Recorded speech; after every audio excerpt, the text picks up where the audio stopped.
Hello everyone. My name is Ritika Kochar and I also call myself Dilli Ki Diva, Diva being another word for goddess. And we are going to try to get Kurush Dalal on today, so let's start with that.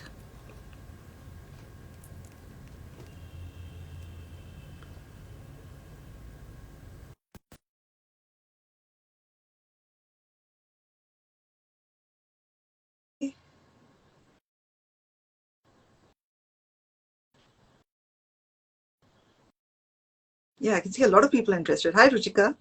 Good to see. Yes, please. Hello Kurush.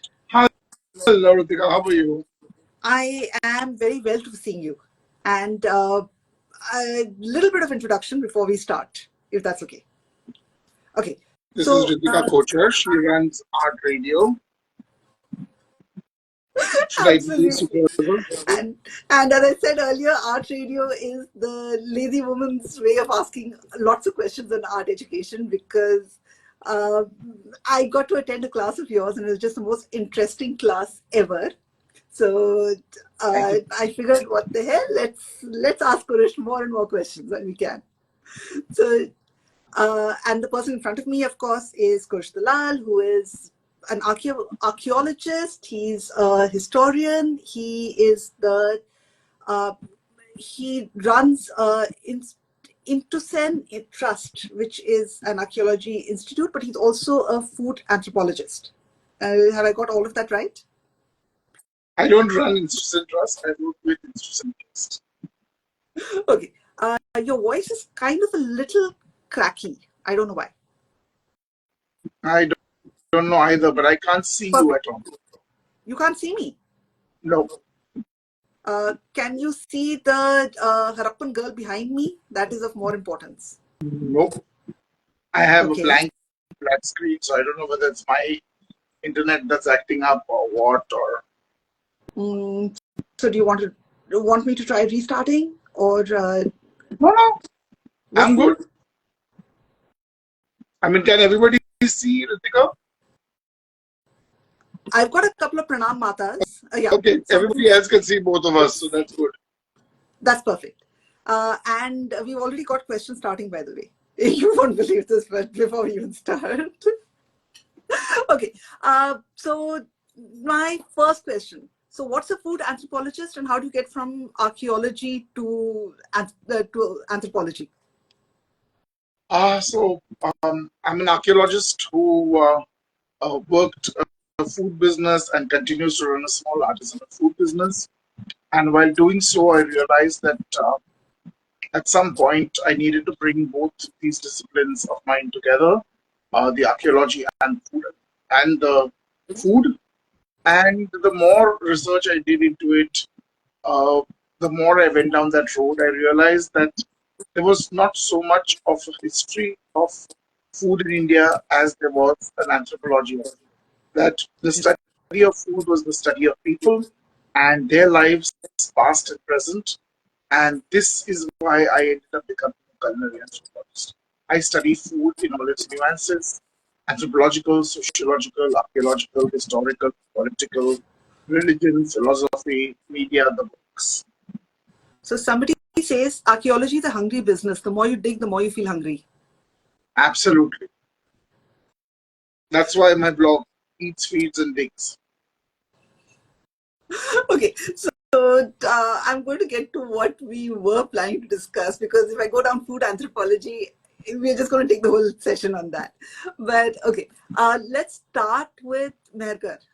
Uh, so, what's the Mehrgarh civilization? Why don't we know enough about it? How does it fit in with the Harappan civilization? And what are these bowhead goddesses? Okay, so number one, Mehrgarh is not a civilization, it's a culture. Okay.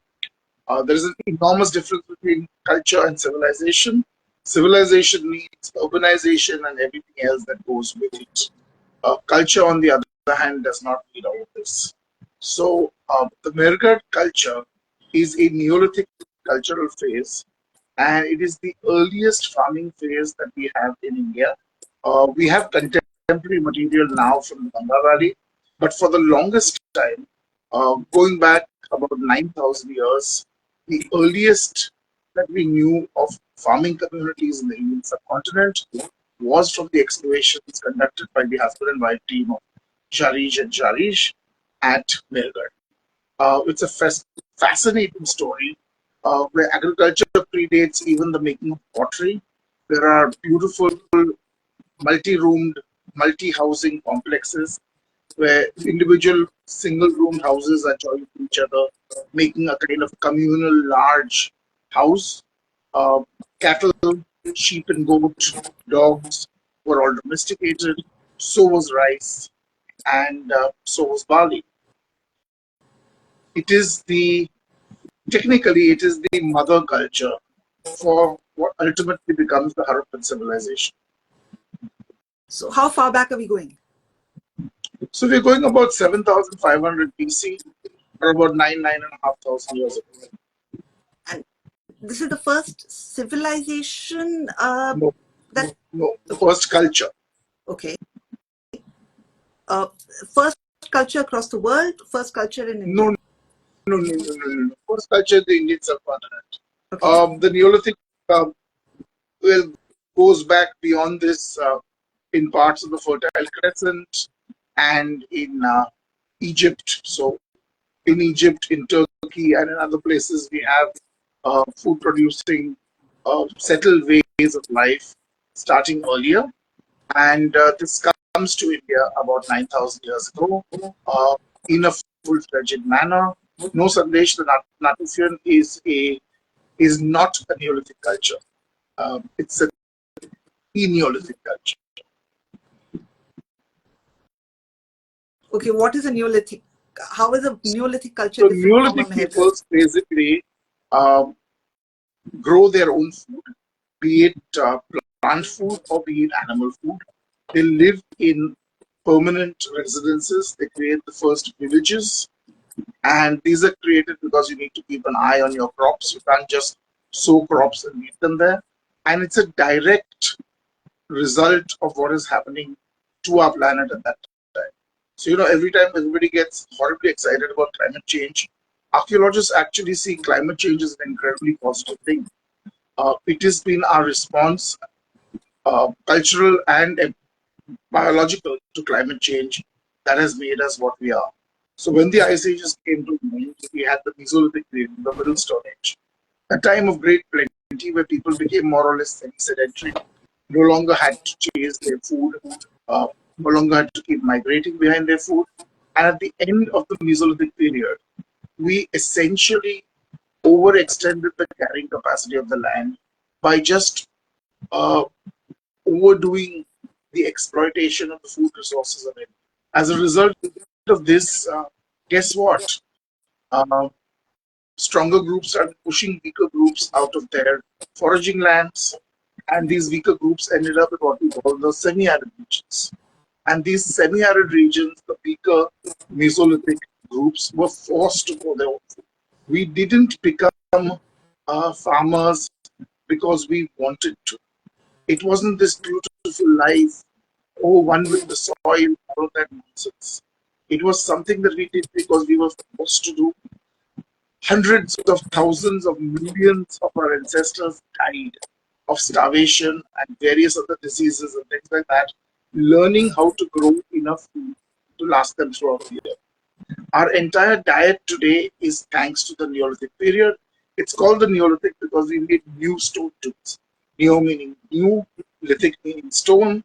We first made tools now to cut down trees, to work wood, to build our forests, so on and so forth. So the Neolithic phase is the beginning of everything that we are today. The culmination of what we are today is thanks to the Neolithic. So you from the Neolithic, you have the early copper stone using cultures. You have the early Harappan cultures. You have the mature Harappan civilization. You have the late Harappan cultures when the Harappans collapsed. You have the post Harappans, and then you have the rise of the second urbanization in the Ganga Valley around about 800, 900 BC, and ultimately we end up where we are today. So the entire story of how we got where we got essentially starts with the Neolithic culture at Mehrgarh. Wow. Okay. So, and how long did this culture last, the Mehrgarh culture? So at Mehrgarh, so there are 7 phases at Mehrgarh. 8 if you count phase 1A, 1B, 9 if you count 2A, 2B, so on and so forth. So 7 stages basically, where we move from a pre-ceramic culture to a ceramic culture. We move from there to the first use of copper uh, in very limited quantities. We then move into a more copper using phase. Uh, This is when you see a large number of smaller cultures erupt across the entire Indus and Saraswati basins. And we have various different copper using cultures, Amri, Nal, Kotiji, so on and so forth. There are maybe 70, 80 cultures that we can name. All of these are individual in their own right. All of them exhibit certain common traits, but have very, very unique ceramics from which we identify them.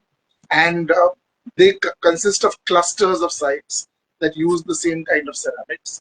And this is why we can identify them more easily. And then it is from this that we see the rise of what we call, I mean, I'm keeping this very simple. We see the rise of what we call the early Harappan cultures.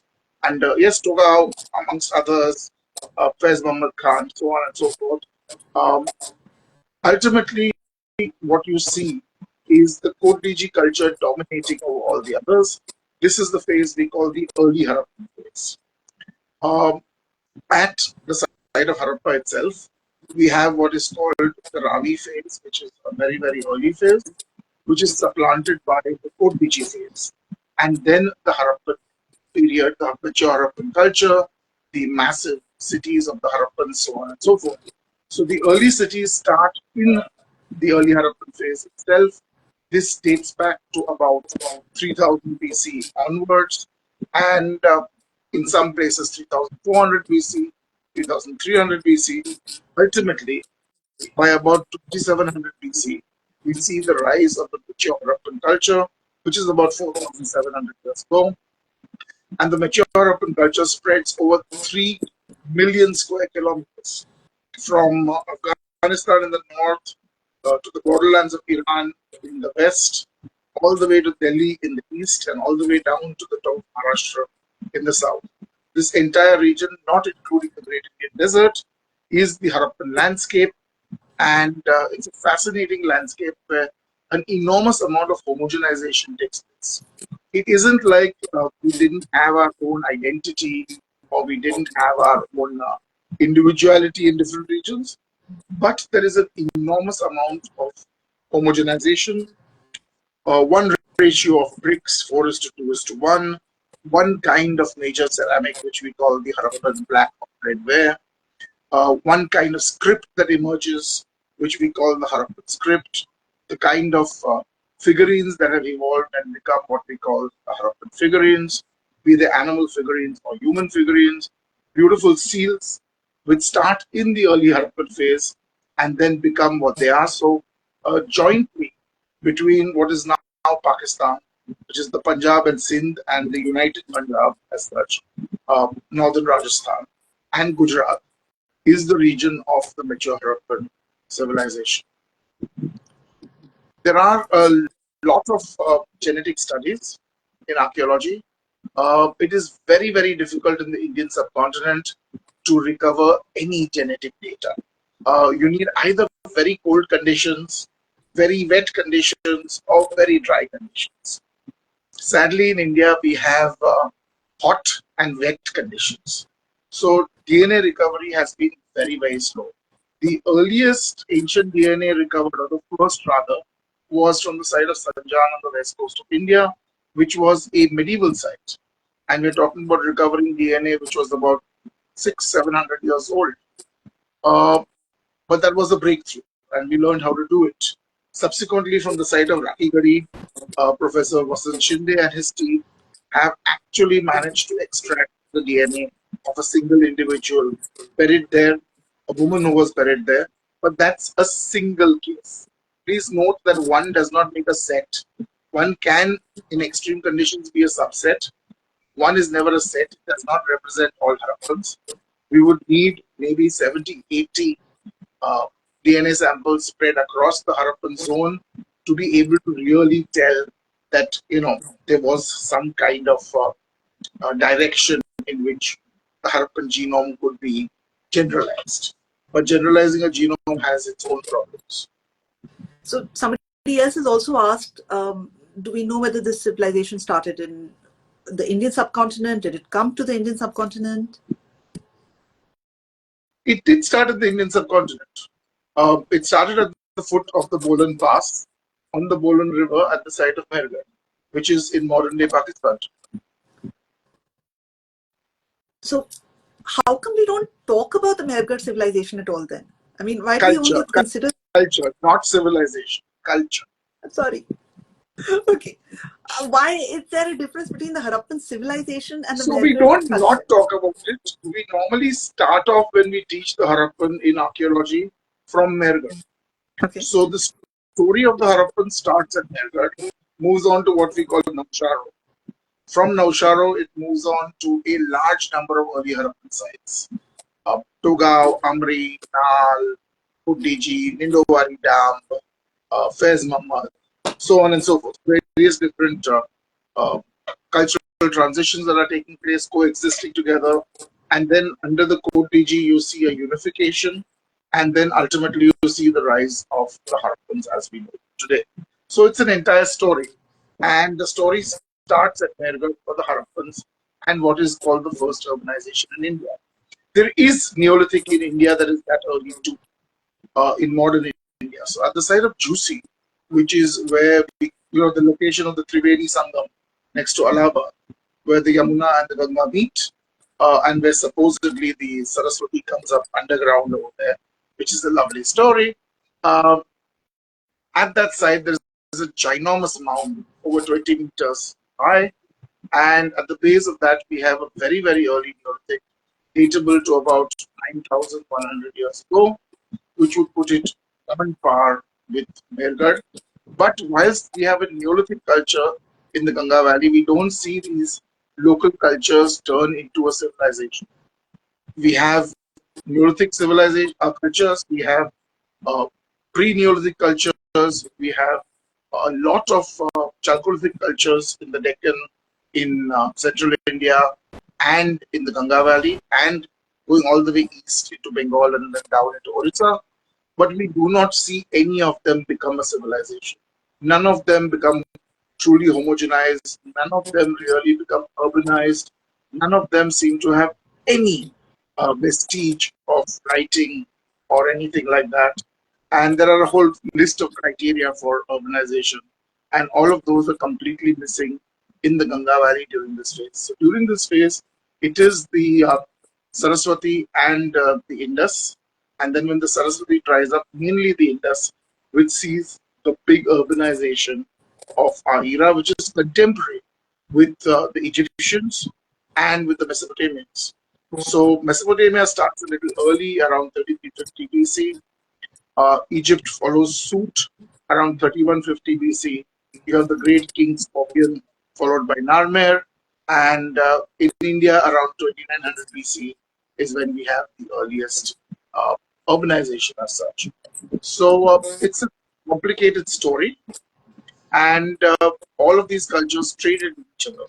So we know that there was an enormous amount of trade between the Harappans and the Mesopotamians, and we get Harappan artifacts at a number of Mesopotamian sites. In fact, we believe now that there was actually an entire village of Harappan craftsmen inside Mesopotamia itself. Wow. Wow. Okay.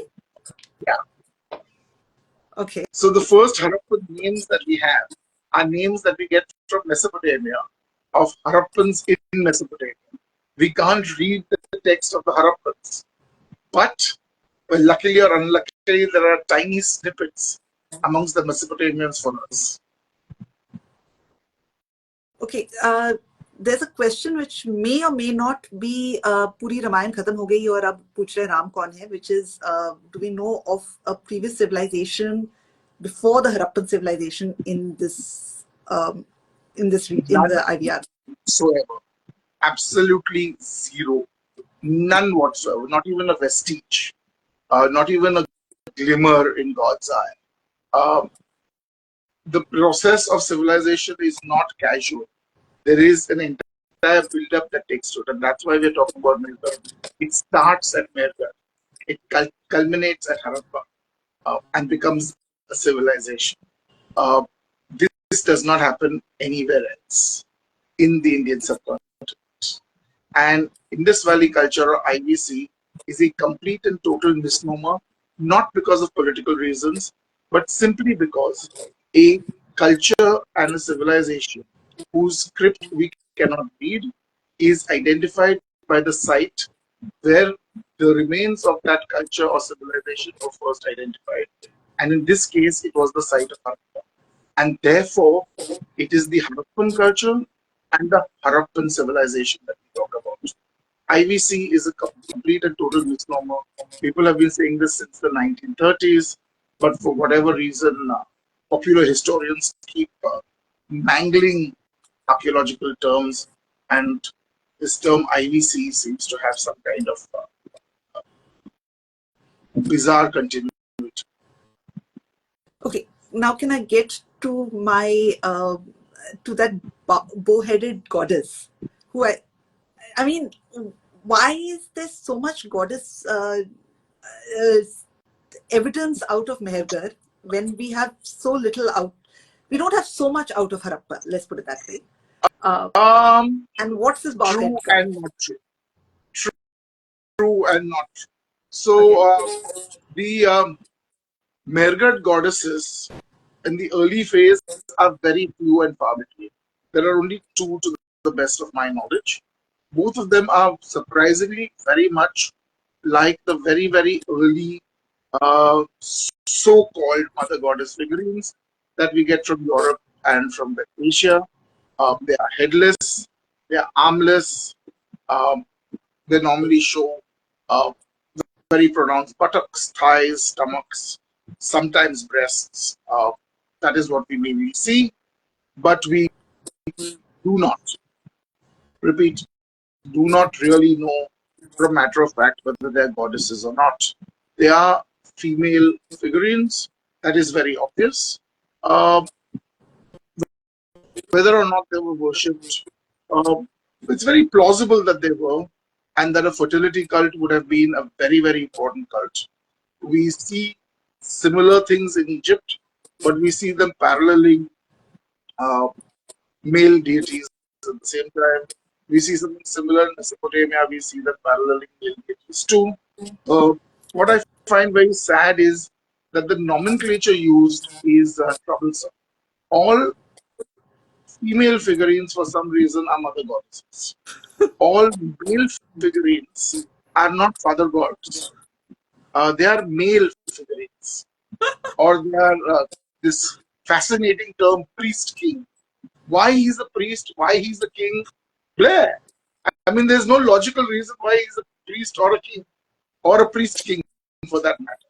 But the tragedy again is that once you have a name like that, it's a clickbait kind of name. It's forever after that. We don't have the bronze dancing goddess. We have the bronze dancing girl. And why is she dancing? I mean, it's such a colonial, uh, appellation that she's a dancing girl. Just because her posture is in Trivanga, how does that make her dancing? So again, the bronze female figurine is something that has been misnamed, and that name has been stuck forever and ever. So these terms, mother goddesses, is a very, very fraught with danger kind of term. There have been all kinds of people who have got sucked into this. There is an entire book on this, which identifies almost every single image that you see amongst the Harappans as a mother goddess, including the famous, again misnamed seal, the Pashupati seal. It is not a Pashupati seal. Pashupati has only 4 animals uh, identified with Pashupati in Vedic and post-Vedic texts. There are far more animals over here. There is a person in what looks like Padmasana with a beautiful Bakranian headdress. So that's a headdress with horns. There's some kind of leaf growing out from the middle of his headdress, which is again a kind of headdress that we see in a large number of uh, human figurines that we get on seals and sealing, even on terracotta pottery. Uh, some of them are obviously female. In the case of the so-called Pashupati seal image, there is a very clear penis against the stomach and a pair of testicles underneath. You just have to look at a good picture, a clear picture of it, and that's quite obvious. So turning that into a mother goddess is fraught with danger. Uh, yeah, but sometimes when you get carried away, and there was a whole feminism phase in archaeology, and then everything was female. But there still isn't a father god. There is a mother god is mentioned in all the texts, but there is no father god. So what you have to understand is that people would like to believe that there is this continuity between Harappa and modern day India, uh, where there is a certain amount of continuity in the sense that the people on the landscape are the same. They're still farmers, they're still eating the same food, they're still rearing the same animals. There is a clear break in civilization. Is there a lack of continuity? No, there is continuity, but there is a clear break.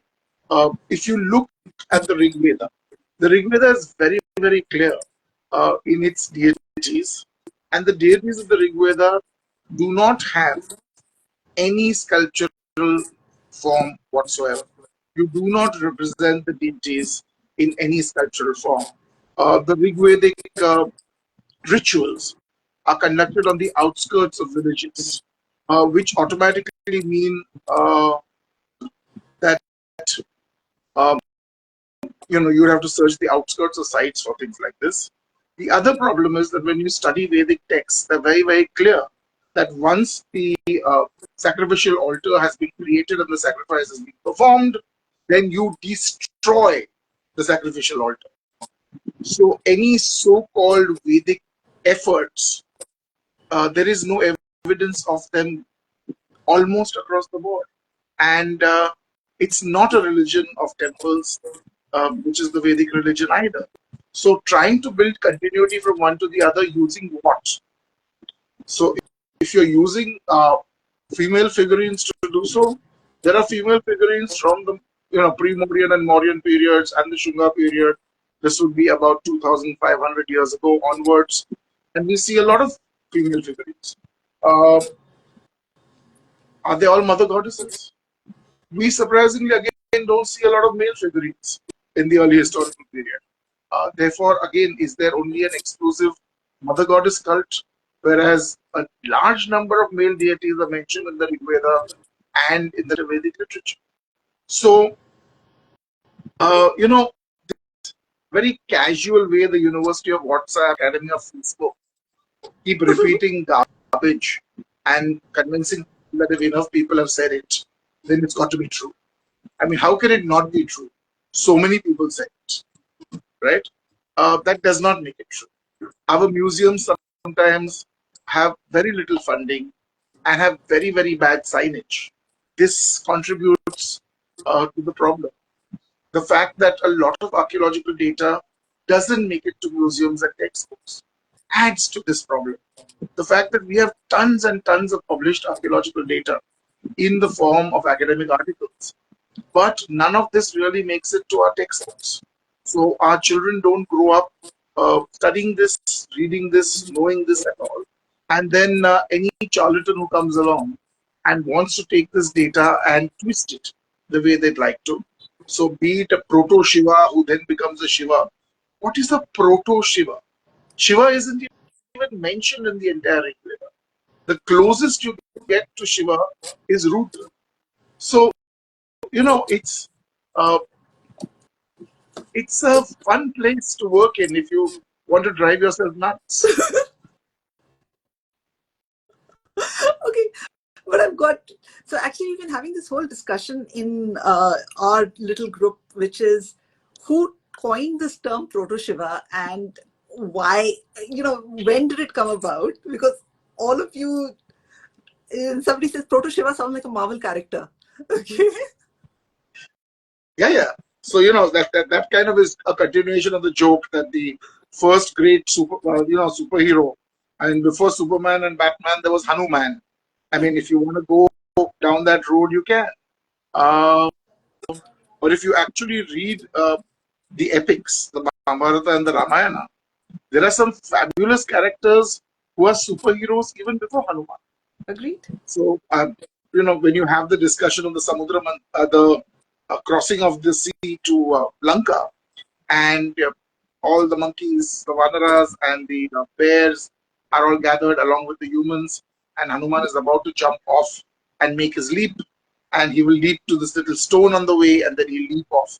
By the way, Hanuman doesn't fly; he leaps. Um, so this flying thing is a very recent phenomena again, which doesn't make sense.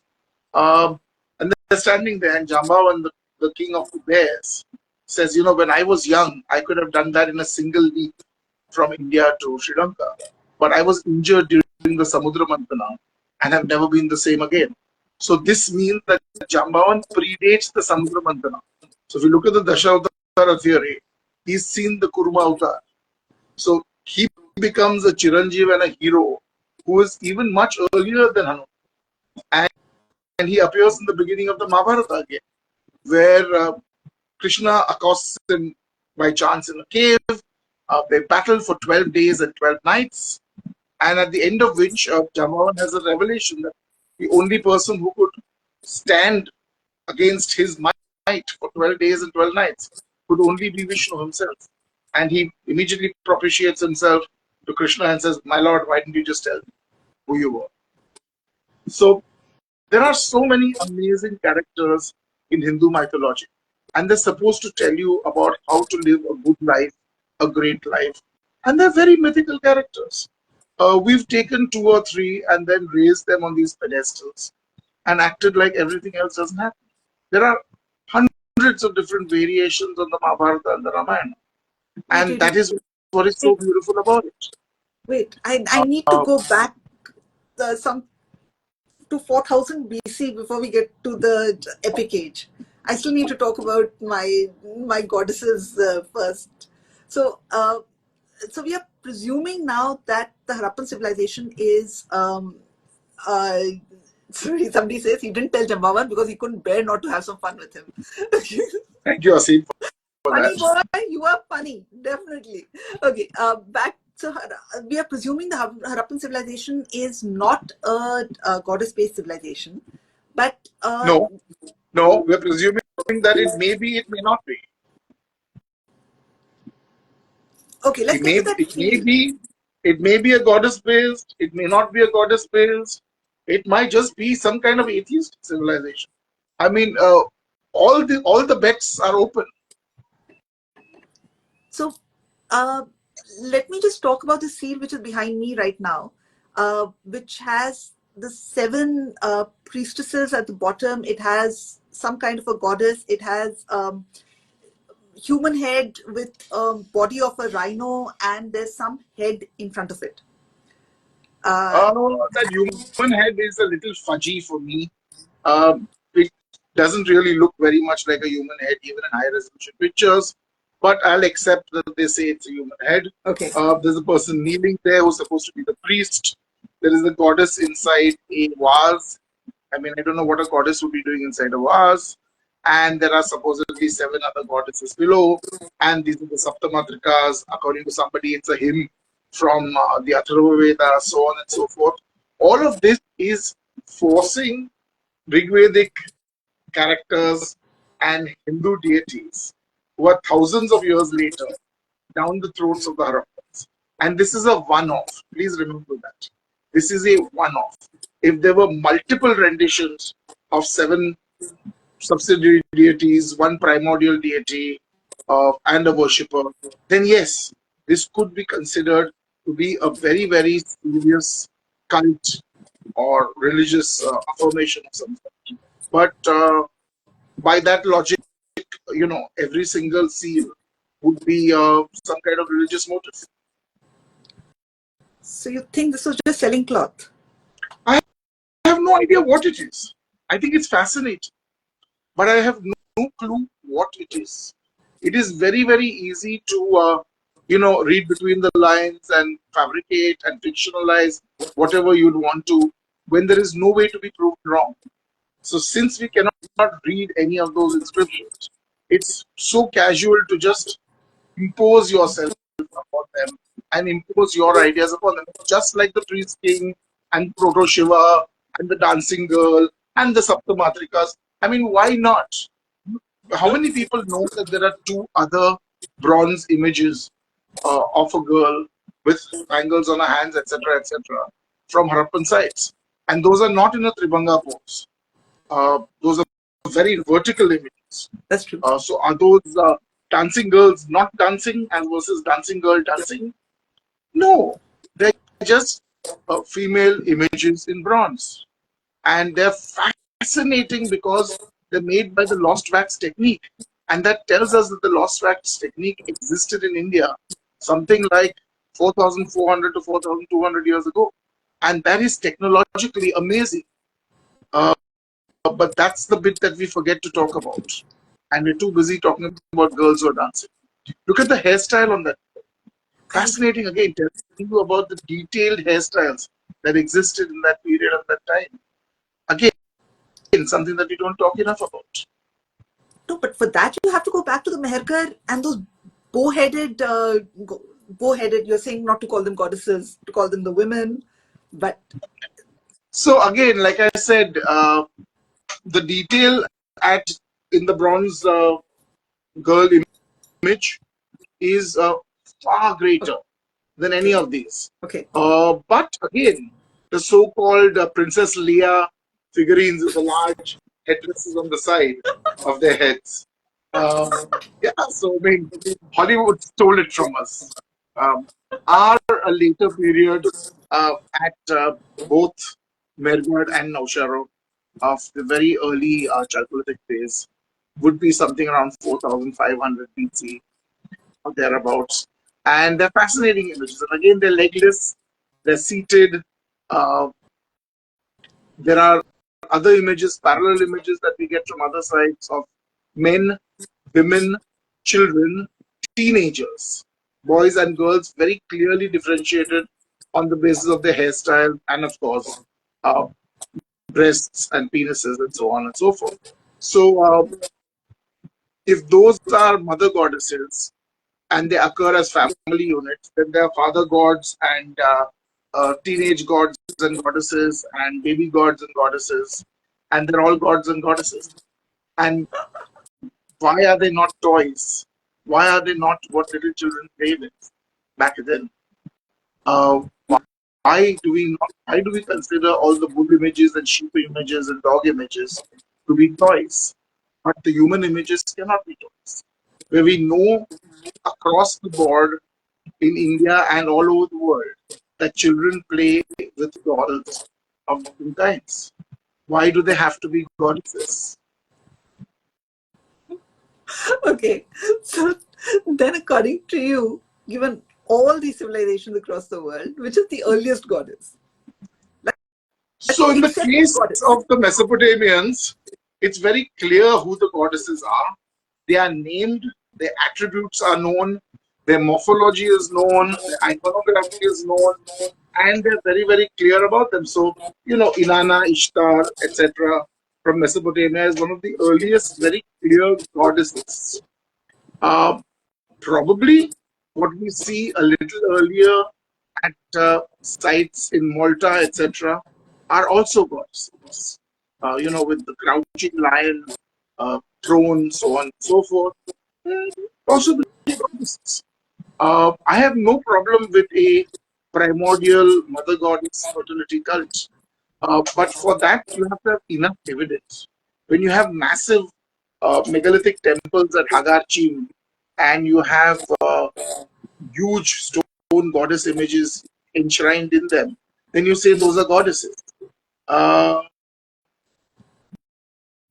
Yes, the Chandraketu terracottas, supposedly of the Shunga persuasion, are also mass produced. Are they deities? Are they not deities? It's difficult to tell. But many of them were meant to be worn. There are holes in them, and they could be worn around the neck or hung up on the wall. And that is something that you normally do when you have a deity of sorts. The Tankas of Maharashtra, for example, in silver, seem to be the same thing as the Chandraketu terracottas.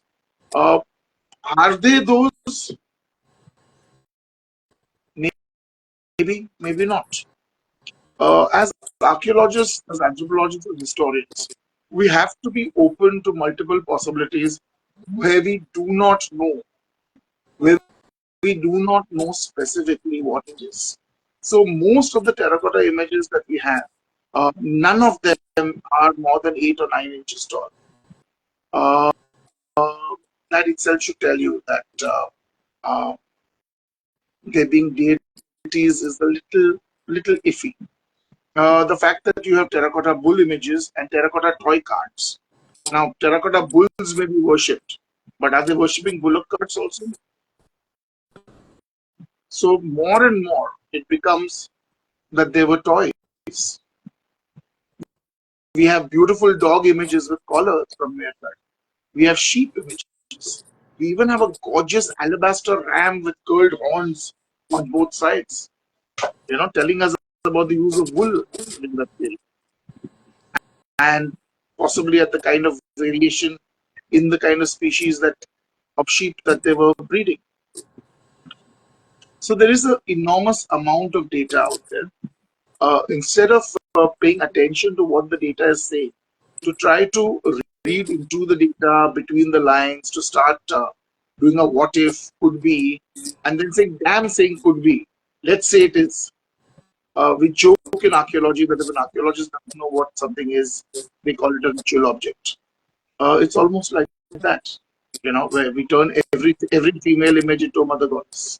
And again, there are no father gods; there are only mother goddesses. So, Kulya asked another question. Has there been any differences in goddess sculptures in terms of morphology over the different locations of the Harappan culture to suggest local influences? Or Yes, was there any homogeneity? no, there is. So wherever you go to all the early Harappan sites, human figurines look very different, and they reflect the kind of peoples and their clothes and their hairstyles where they are made. So you would not have a uh, I mean, today the world is one village and all that, but you would not have originally had Indian sari-clad dolls being sold in London for children because they would not be able to identify with them. So you would have to have local-looking figurines for people to play with, figurines with which they could identify themselves. Okay, I've got a couple of questions because just moving a little ahead. So, how then do we look at goddess worship going into, say, the Vedic period? Uh, by the time you come to the epic period, we have something very definite, right?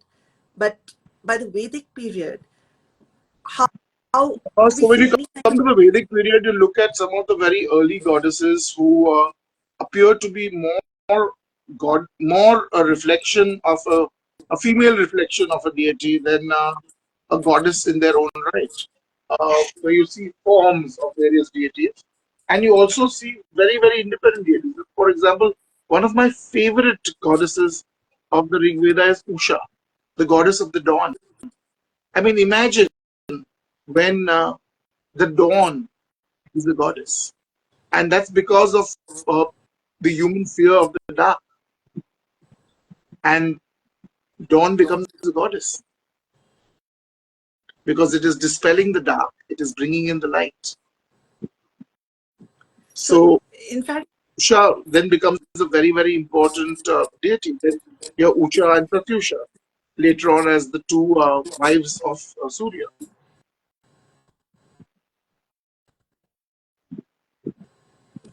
sorry, I missed that part. You kind of got hung. Could you just repeat that last part again? No, so I said then you later on have these goddesses becoming part of the cult of Surya, where Usha and Pratyusha become the two goddesses, the two wives of Surya himself. In fact, I saw a beautiful sculpture in the Buddhist wing of the National Museum. This is a Buddhist sculpture. It is, I think it was called Marichi, but I may be entirely wrong. It was a sun goddess who has a chariot which is either seven boars or seven horses that they are also not clear about. But Much later, huh, much later. So, but what happens is the first idols that we see in the Indian subcontinent are not Hindu idols. The earliest idols are all Buddhist. And a very small portion of them are also Jain. So at Kankali Tila, we have a Jain stupa and some beautiful Jain railings and sculptures and things like that. Um, but it is the Buddhists that build the first temples. It is the Buddhists that first get into the sculpting of gods and goddesses, starting with the Buddha onwards and then attendant deities. And as Buddhism grows and turns from a philosophy into a religion, all of the encumbrances of a religion come along with it. And various different deities emerge. The most uh, powerful of these deities, of course, is Tara. So you have, the Avalokiteshvara and Tara as two very important deities in the Buddhist pantheon. And the Tara then, under the Tantric pantheon, you have the red Tara, the blue Tara, the white Tara, the green Tara, so on and so forth. And Tara is a very important uh, deity who's worshipped by various different people. In fact, one of the oldest wooden images of a goddess that we have from India is a beautiful image of Tara that was found in the Kanheri caves and is probably at least 1,000 years old, if not older. Uh, the cult of Deep Tara, as she's called, worshipped by sailors. Again, Avalokiteshvara, worshipped by sailors to keep all the various different eight ills away from. So these are the deities that emerge first, and these are the sculptures that emerge first. And it is on this sculpture tradition that you see the emergence of late Brahmanical early Hindu deities, and ultimately the amazing Hindu pantheon that we have with its brilliant iconography, where you can identify deities purely by looking at them without any names attached to them. So, if there is Jata Mukuta and there is a Chandra in the Jatas and there is a snake around the neck and a trident in one hand, a kettle drum in the other, it's got to be Shiva. So on and so forth. The various Vahanas that appear, which actually is, if you look back, a very Jain thing. Every single one of the Jain Tirthankars is associated with a different animal. So again, the concept of the Vahana, again, very interesting in this context. wow, I never thought about that. Where the Vahanas came from, I had never thought about. I thought about them coming from abroad, but not from the Jain side. Okay, so my last question is not mine, but a friend of mine asked this question when you're talking about Jambavan, so I shall ask it, and that's my last question. Unless there are more questions coming in, folks, if you want to ask more questions, there's not often you get a chance to ask an archaeologist, but especially Kurush, these kinds of questions. Okay, Sid's question was, who's your favorite mythological character? That is a very loaded question. My favorite Chiranjeev would be Jambavan for sure. Absolutely no two ways about it. He's cool. The dude's been around. I mean, he's seen every single avatar of Vishnu from uh, Kurma all the way to Buddha. And he's an immortal. So he's a fascinating character. There are many other characters who, the Mahabharata and the Ramayana are full of very well developed characters which we never get to hear about because we get the distilled version. We don't get the detailed versions. Uh, of the deities, I'm very partial to Shiva and the Shaivite pantheon. And I like the fact that Shiva is one of the few male deities who has no shilly-shally, dilly-dally. He's a one-woman man, whether it is Sati or it is Parvati, and you don't find him uh, being casual about things. If you go back to the Rigvedic pantheon, perhaps the most powerful of all deities ever created is Indra. I mean, Indra is one of the few deities whose Vahana has a name, Airavata. He doesn't ride an elephant. He rides a white six-tusked elephant called Airavat. He Yeah. has a specific name. He's the king of the gods. He leads them in battle. He destroys the puras of the Dasyus, blah, blah, blah, blah, blah, blah. And then in the later Hindu period, he's turned into this fop who's kind of, lingering on a throne, getting drunk and watching girls dance. And he's emasculated. What is the hypothesis for the transition of the emasculation? No, no, no. It For is the that, shift. yeah. For that, his question was one last question for me. Can we identify a point where a female goddess worship transitioned to a predominantly male worship? And then what is the hypothesis for this transition? Okay. Now, this is going to get very, very controversial. And this is also going to be very difficult to explain in detail in a simple line. But um, there is this genius called the Adi Shankaracharya, sometime in the 9th, 10th century AD, who is specifically responsible for Hinduism as we understand it today. And in creating the cult of Shiva, as in the Shankaracharyas are essentially Shaivite, he takes in the mother goddess cult of the East and merges almost every single goddess into either directly the spouse of Shiva or the daughters of the spouse of Shiva. Uh, looks to the west, takes the Ganapatya cult and makes Ganesha the son of Shiva.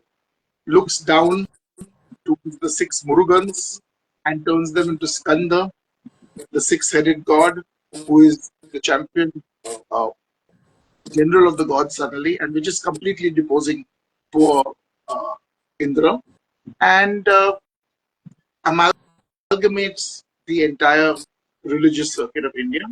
And then, because there are always leftovers that need to be dealt with, there is the creation of the Dashavatara cult.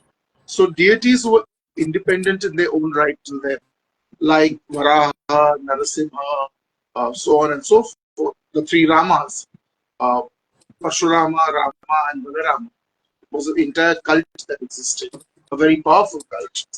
The cult of Vasudeva and the cult of Krishna, which merged into the cult of Vasudeva Krishna. All of these cults and various deities were amalgamated into the Dashavatara. And that again was a fabulous construct. So on the one hand, you had the Shaivite pantheon, on the other hand, you had the Vaishnavite avatars, and then because two cannot take a decision, and you have to have third, uh, we kept Brahma going all the way from the earliest Rigvedic traditions itself, but in a very emasculated form. So the whole story of Brahma cheated, and therefore there are no temples. Absolute rubbish. There are amazing life-size images of Brahma that we find on the west coast of India. You have them at Thana, you have them at Virar, Vasai, you have them in Goa, etc. There were life-size images of Brahma and an entire cult of Brahma at one time. We've casually forgotten about it. And it was a very medieval cult.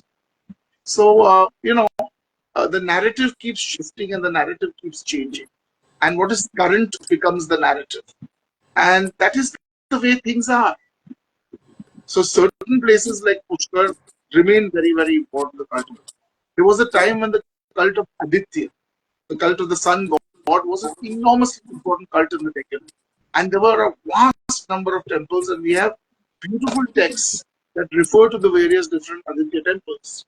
And then all the Aditya temples disappear after the 15th century AD, and most of them become Shaivite temples.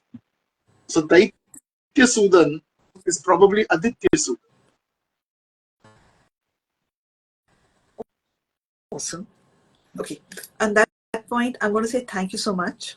It's been, as usual, Kurush, just talking to you is such a delight. Thank you. Flattery will get you everywhere. It's not flattery, you know that. See, again, I I must emphasize before we sign off that most of these things are intensely complicated. I mean, in a 1 hour live, there is only that much that you can do and that much that you can explain. But uh, enough reading material exists on this. You don't have to follow the University of WhatsApp and the Academy of Facebook. There is material available if you spend a little time, and there are good people out there who study this in far greater detail than I do. Is it at all possible for you to send me the names of, say, at least 5 books that we should be recommending on this topic, or I is can that too much? 2 books? try. I can try. Okay, because as you're quite right, if WhatsApp University and Facebook University should be superseded, then people need to know what they should be reading, and so we'll do that. Thanks, Kurush. Thank you again, and Thank thanks you, Art. everyone who joined in. Thank you, Art Radio, and thank you, Ritika, for this. And I had a great time. I hope everybody else who's here had fun too. Thank you for being there, and good night. Good night.